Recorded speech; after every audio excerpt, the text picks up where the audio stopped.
girl, you are so pretty, pretty, pretty, pretty. Baby girl, you are so pretty, pretty, pretty, pretty. Females made you just to trick me, trick me, trick me, trick me. Hi, if you are seeing this, it means my book, Everything Was Here But You, is out now. This book touches on love, loss, grief, and the weird feeling that something is missing when you're building your beautiful, big, accomplished dream life. Check it out now. I'm sure you will find something in this book that you can relate to, and I hope it feels like a huge hug. You can get it now on Amazon and barnesandnoble.com. Mwah! I hope you're smiling because it's me, Rye. Welcome back to Take Care of Your Body by Rye, which is hopefully your new space for all things health, wellness, and healing. Before we begin, I want to share that my new book, Everything Was Here But You, is out now on Amazon and barnesandnoble.com. You can get it today. It talks a lot about love, loss, grief, and this weird feeling of something or someone is missing, and you're building this beautiful, full life. Get it today, and I hope it feels like a huge hug. And again, thank you so much for joining me and for being here and for clicking on this episode of the show, which means you want to do something for yourself today. Being a human is hard. Health and wellness can be challenging, but it shouldn't be. So I'm glad you're taking some time to chat with me today. A lot's been going on. So I wanted to come on and do a solo episode. It's been a minute since I've done one of these. I can't even remember the last time I did a solo episode, but here we are, and I am so excited to talk to you guys. Today's episode is in very real time, which is crazy. It's actually late night hours with Rye right now. It's almost 12 in the morning, and I'm recording this, but I hope it makes the airing cut. Who knows if it will.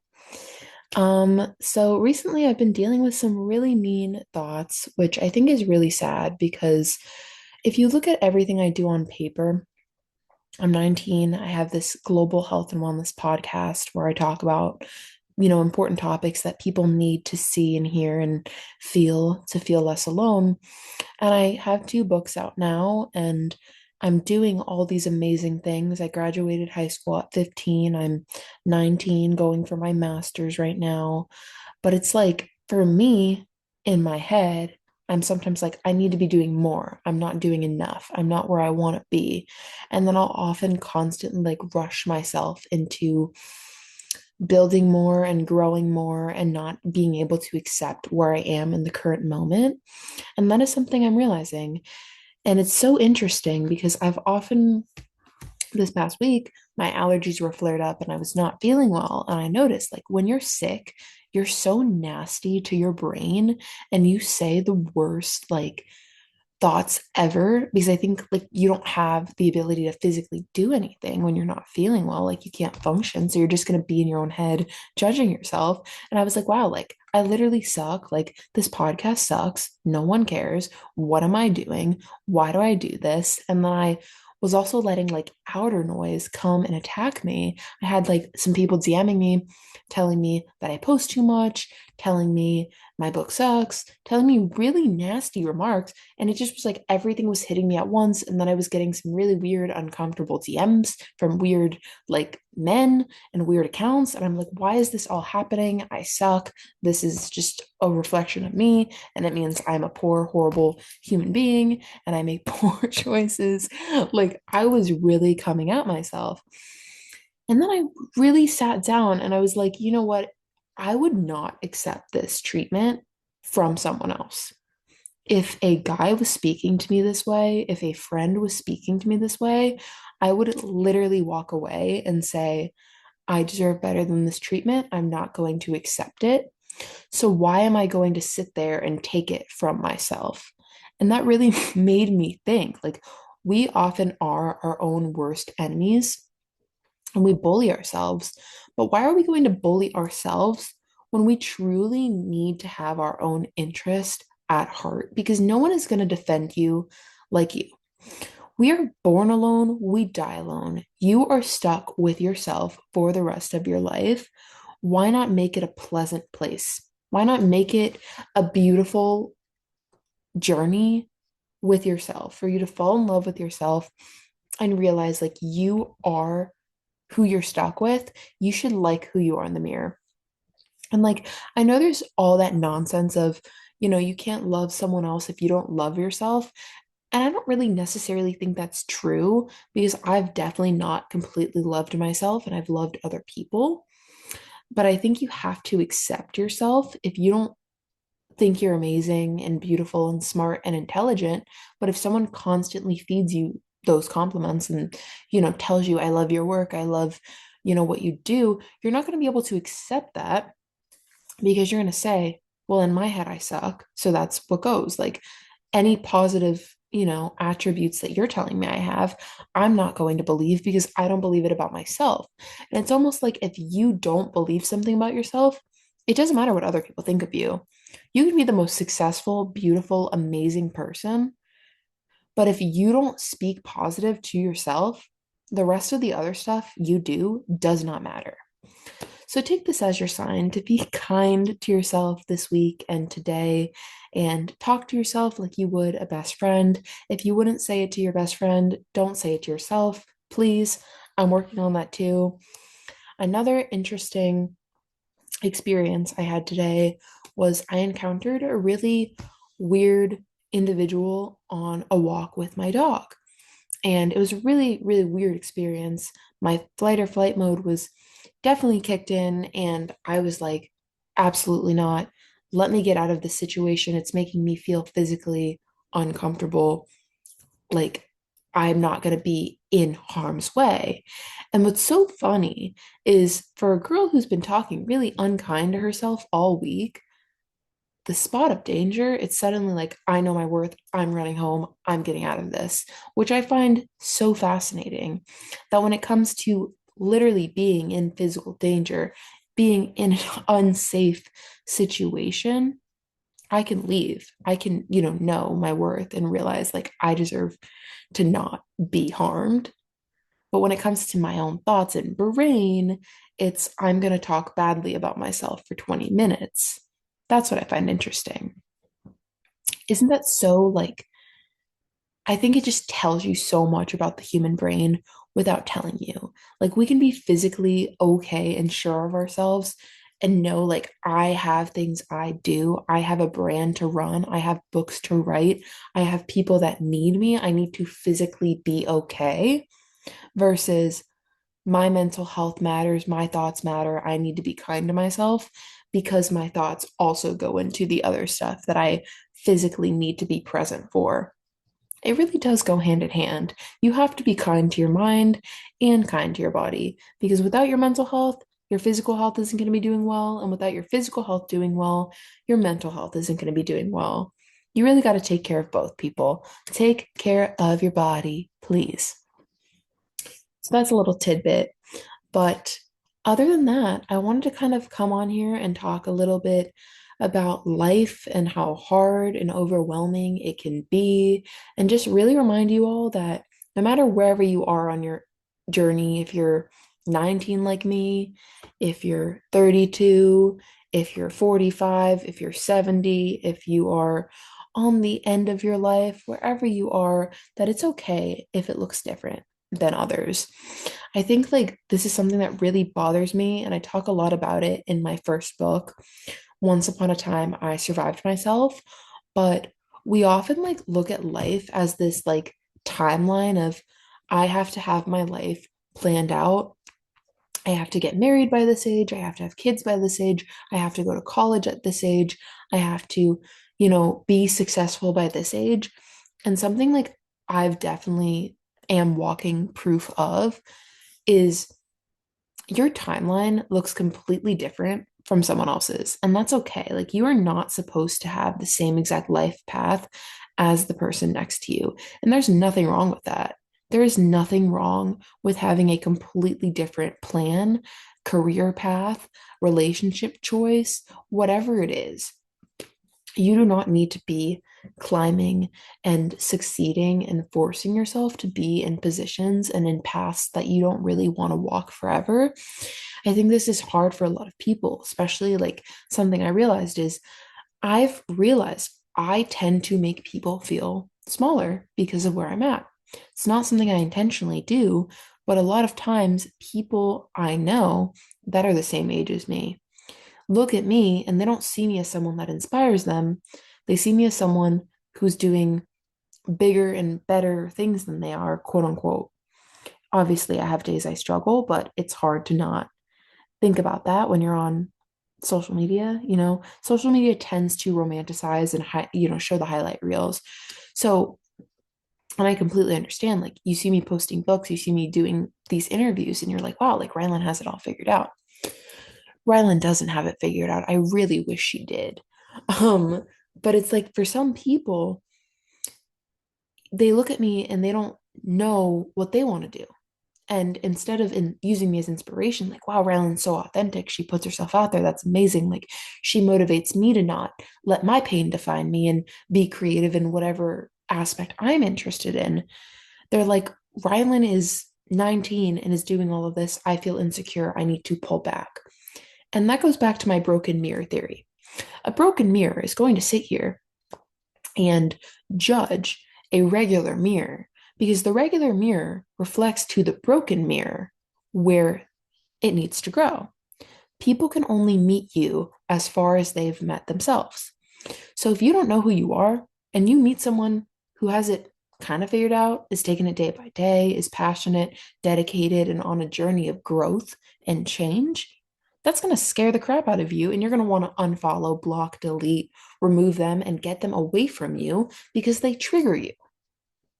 So oftentimes, when people ghost, when people leave, when people exit, it's not really about you, it's about them because you are going to remove your life.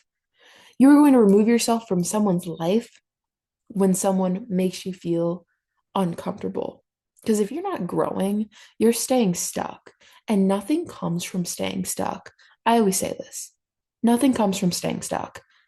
You can't have this garden of flowers and not water the flowers, but expect the flowers to still be okay. You just can't. You have to maintain it. You can't look at this amazing individual and put them on a pedestal and then not like take into consideration, okay, they have bad moments too. Okay, maybe it's hard for her as well. Maybe she has things she struggles with because we're all human. We all have bad days. We all have bad body image days, mental health days, relationship struggles, things you don't see. And another food for thought is someone is not going to willingly post their worst moment on social media. I try and be a little bit vulnerable, but no one is going to sit there and post the worst picture of themselves, the worst heartbreak they've ever been through, the worst situation. They're not going to be telling you, oh, I have experienced this horrible thing recently and it's made me feel like crap about myself. No, no one is going to want that out there. So you have to consider that when you are viewing and consuming content. No one is literally going to willingly post their worst moments. So, what you are seeing is curated content that people are putting out because they want it to be perceived in a certain way. Remind yourself of that. That's a little another moment of food for thought. I think it's really easy to put creators on pedestals, but we're all just like you. I promise, because trust me, I love to be positive, but being positive to myself is still a little bit hard, and that's okay. Another little piece of life I want to talk about is this. Imposter syndrome sucks. And I'm gonna just like say it like that. Like, it's so easy, I think, to judge yourself and realize, like, why am I not doing what I want to be doing when I want to be doing it? Why am I not where I want to be? Why does it feel like I have five personalities on different social media platforms? And why does it feel like none of them are who I authentically am, even though you know what you are airing and sharing is you? And I think it's often for me, like something I'll think about is perception. And it's hard for me to sit there and be like, wow, like people can perceive me. You can get my book and you can think something amazing about it, and then some random person can buy it and think it sucks. Perception is so scary. You can be so vulnerable about something, and then suddenly 10 people think you're a horrible person, even though you're talking about saving the planet on your Instagram post. Perception is truly so weird because you can have these intentions and know who you are, and then you give the world the power to perceive you in whatever the way, they want to pick that day. And I think it's like, wow, like I know who I am, but you don't like me, and that makes me feel weird about me. And that's something I'm recently like working on because it's like everything I do is a piece of my heart. So if someone doesn't like my writing, it feels personal because my writing is me. So I'm trying to realize, like, you know what? Like, if someone does not like me, that's okay. If they want to unfollow, if they want to leave, if they want to go away, my podcast, my writing, whatever I'm putting out wasn't for them. It just means they're not my targeted audience. And that's okay. Not everyone likes coffee. I don't get that. I love coffee. But you know what? If you don't like coffee, don't waste a cup of coffee that you don't want to drink. Go get tea. Go find a soda. Go get something else. And I think realizing that is okay. You are not meant to be liked. Not everyone is going to like you. And that is okay. That's completely okay. That's all right. Because if they did, it would show that there was something you were doing wrong. Because not everyone liking you means you are growing and changing and always forming new ideas and opinions, and you're challenging people. So if someone likes you all the time, if every single person on this planet liked you, it would mean you're normal. It would mean you don't challenge, you don't expand, you're not growing, you're not doing anything that makes people really think about you and think about what you're putting out there. You're just a boring, normal person who probably has no personality and feelings because there is no human being on this earth that every single person likes. I promise you that. I promise you that. But what matters is if you like you. If you don't like you, that's where we have to, have the problem. Would you like you if you met you? That is my question I want you to sit with today. If you met you on the street, in the grocery store, somewhere, out in public, would you like the individual you are seeing across from you in the room you're in?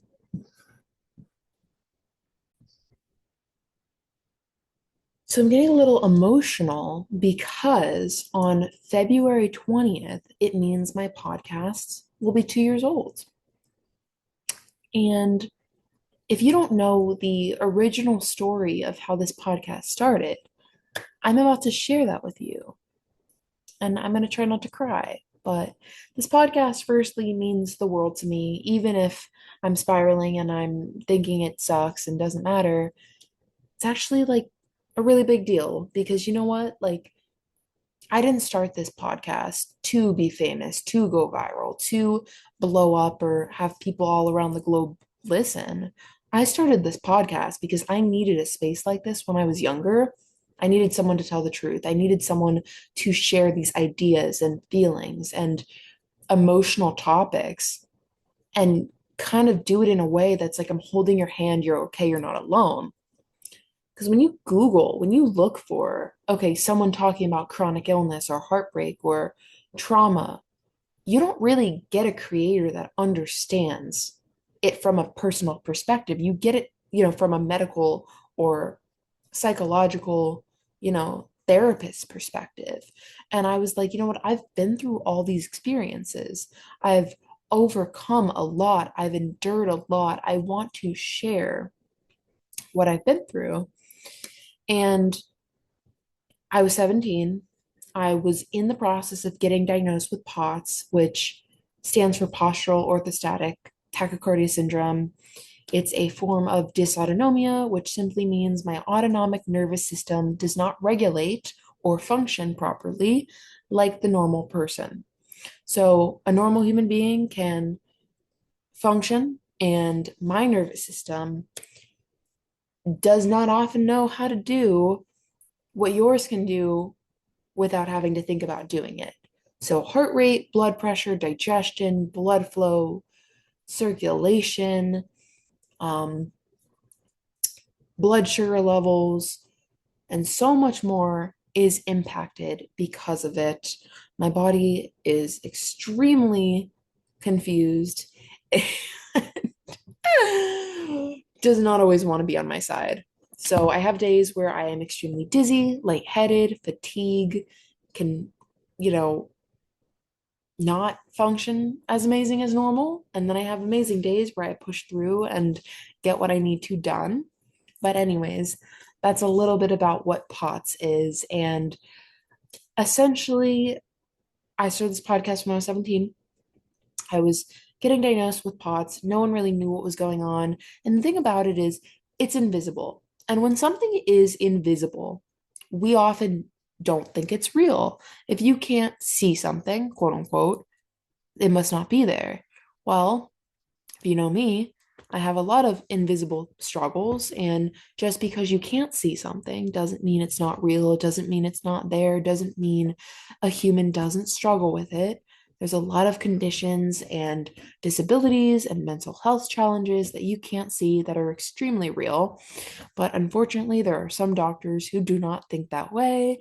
And I was extremely dismissed. I left a doctor's appointment crying. I was frustrated because I knew how upsetting and how unwell I was within my body. I was upset that day because of the way the doctor made me feel, but I was also upset because I knew how unwell I felt and I just wanted someone to believe me.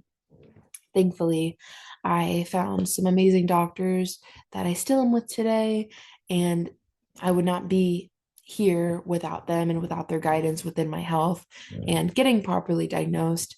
But it really does suck to be in a position where you are experiencing something that is not visible to the human eye, and a medical professional invalidates you for that and tells you it's all in your head and it must be anxiety or psychiatric disorder. That feels pretty awful, especially when you're already feeling awful physically.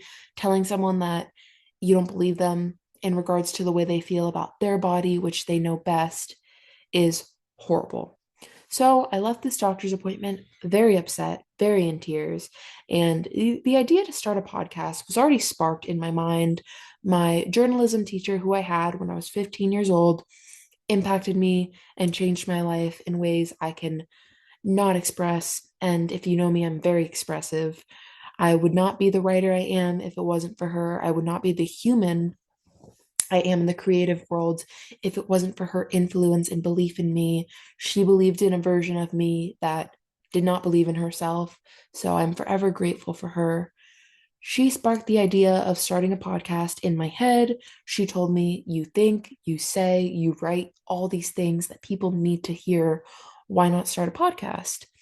And at the time, I was extremely shy and quiet. And I was like, me, a podcast? Who's going to want to listen to that? I am quiet. Like, girl, what do you mean?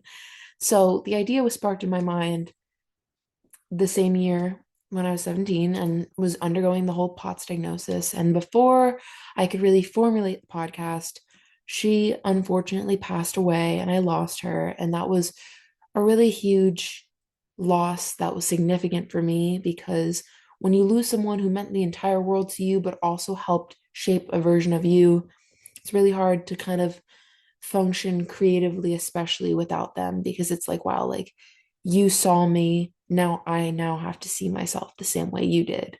So it was really hard losing her.